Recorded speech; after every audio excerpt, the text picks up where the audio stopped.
Our industry is overly obsessed with hormones. And what they're missing the bigger picture of what the real problem is. When you look at hormonal issues, those are downstream effects of some higher level cause. Yep. And mainly something that's happening in the brain. The hypothalamus is getting feedback from the peripheral system of what's going on.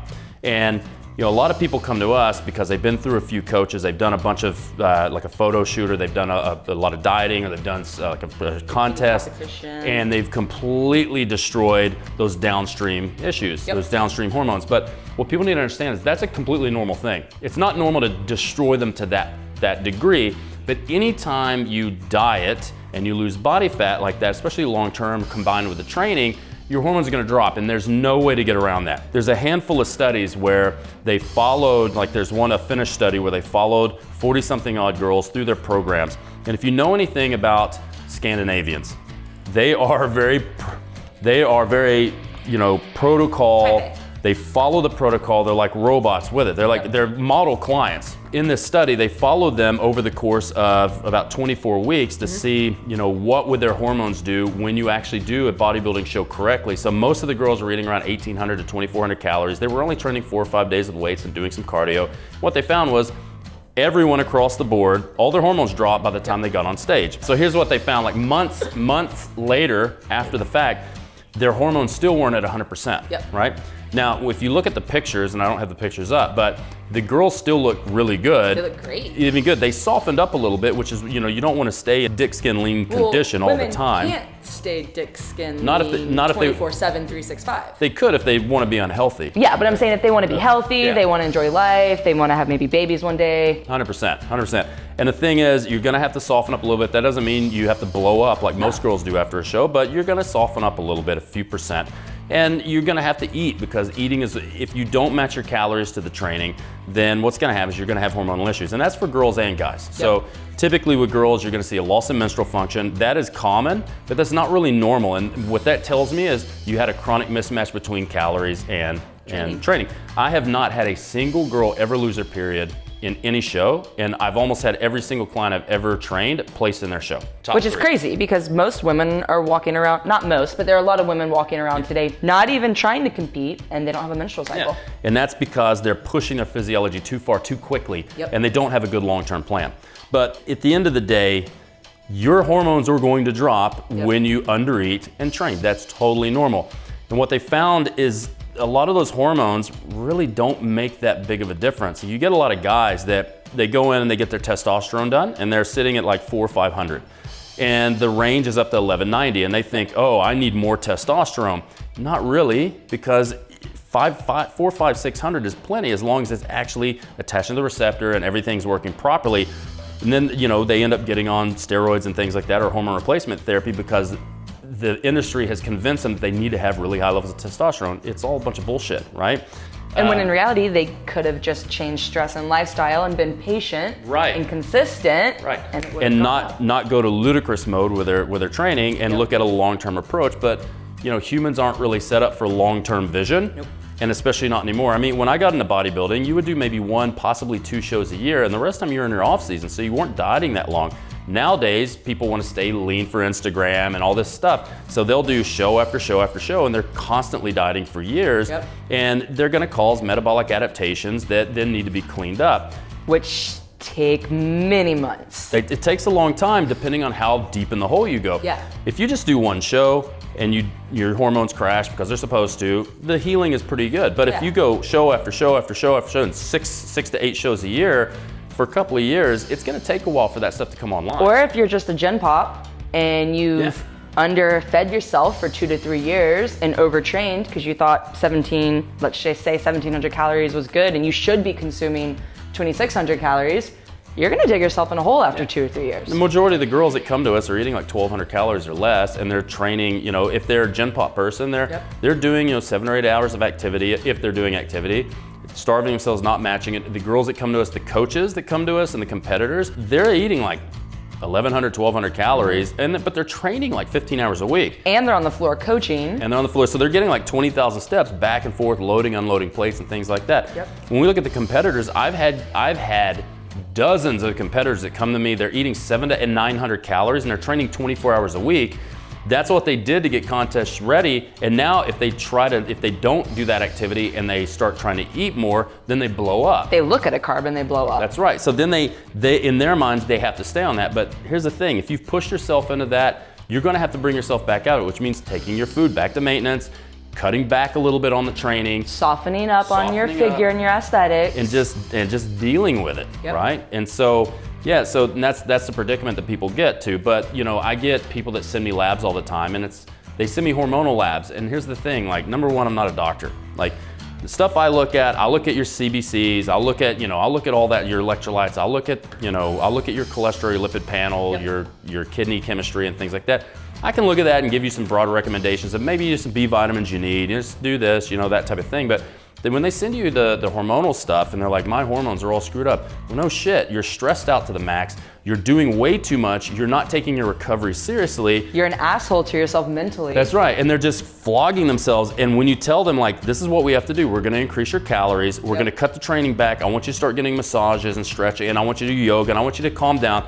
It's a hard buy-in because they're used to thinking that they have to flog themselves to get the results, and that's simply not the case. And when you look at the men, if they think they have depressed testosterone, they think, oh, woe is me, this is my whole problem.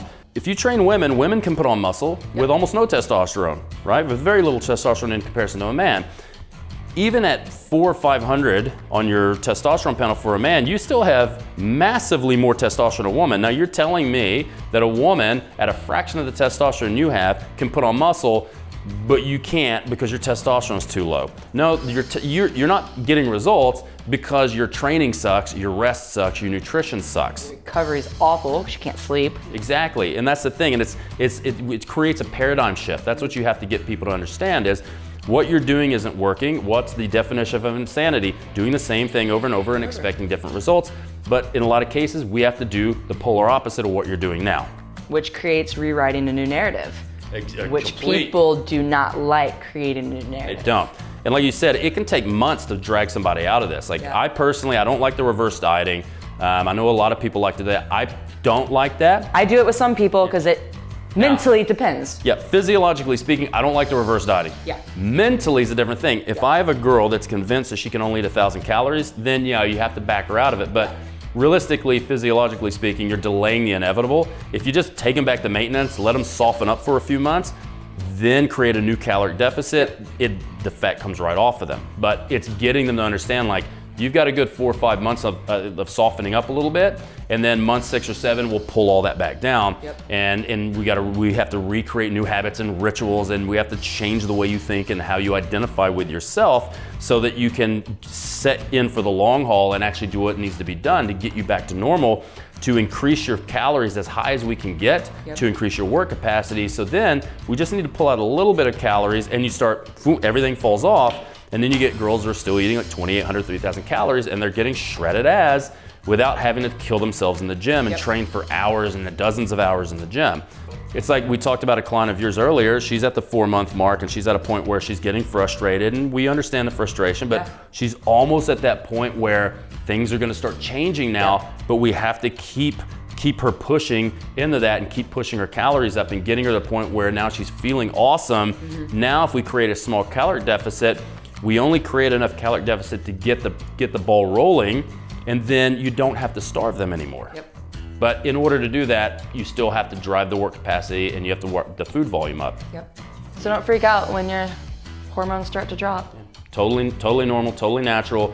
The key thing is when we talk about our prepping to prep, method, don't just jump into a show, don't just jump into a photo shoot, don't just jump into a transformation. Don't just jump into a diet. Don't jump into anything. Get your health together first, 6 to 8 weeks, get your health together, build your food up, then move into that specific phase of now I'm going into a physique prep. Now you're in such a good position where you have somebody eating 3,800 calories. By the time they get on stage, they're still eating 2,800 to 3,000 instead of eating 800 to 900 and killing themselves trying to get that last little bit. And God help you, you start throwing the drugs in at the very end because nothing else is working anymore. And then just make sure you stick with someone to pull you out of it and to be patient and know that the body's going to heal. And understand it's long term. Stay with the same coach. They have a plan for you. Don't jump from coach to coach. Just makes everything worse. It makes everything worse because you're gonna spend 4 months healing. Then you're gonna jump to a coach who's gonna slash your calories in half, Yep. put you on clenbuterol, put you on thyroid medication, make you do endless hours of cardio, endless hours of metabolic weight training, telling you that Walking 6 miles a day. walking 20,000 steps, you know, the 3.5 hours of walking a day with your training, with your meal prep and all this shit. And like, well, this is more important, so sacrifice sleep to get the work done, which makes everything better, let me tell you. You know, I had a girl years ago, she was training with another very popular contest prep person. And I was the trainer that I would get in at like 5 a.m. and I wouldn't leave the gym till 10. So healthy. So healthy. But I would see her at 5 a.m. before her shift. She would go in and work all day, like a 12-hour shift, and I would see her there at 9 o'clock at night doing more cardio, and I'm like, what are you doing? When are you actually sleeping? You look like shit. She's like, well, my coach says that me getting the cardio and the strength training and all the training is more important than me actually getting sleep. I'm like, no, sleeping 4 hours a night so that you can work 12 hours a day and do 4 hours of training is not beneficial. Also, like, no social life. Zero, but that's part of, a lot of people think that that's part of contest prep, that they can't have any social life, and that's absolute complete bullshit. Not even contest prep, just life and having decent aesthetics. So like we talked about earlier, what happens when you socially isolate yourself from people, Yep. you remove yourself from your tribe and your community, that can have implications on changing gene transcription to make you more pro-inflammatory, which then can screw up how your metabolism works. Yep. It can screw up your process, and you won't put on any muscle. And you won't burn fat. And it's the simplest thing, like have a good social network and don't isolate yourself when you're in this process. At the end of the day, trust your coach, trust the plan, but make sure you find a coach that knows what the fuck they're talking about, right? Look at their past track record. Look, you know, it's like Oprah Winfrey, the Where Are They Now type episode. You see Macaulay Culkin, he's home alone, Kevin, and all that shit, and then you see him like 10 years later, he's a fucking meth addict, right?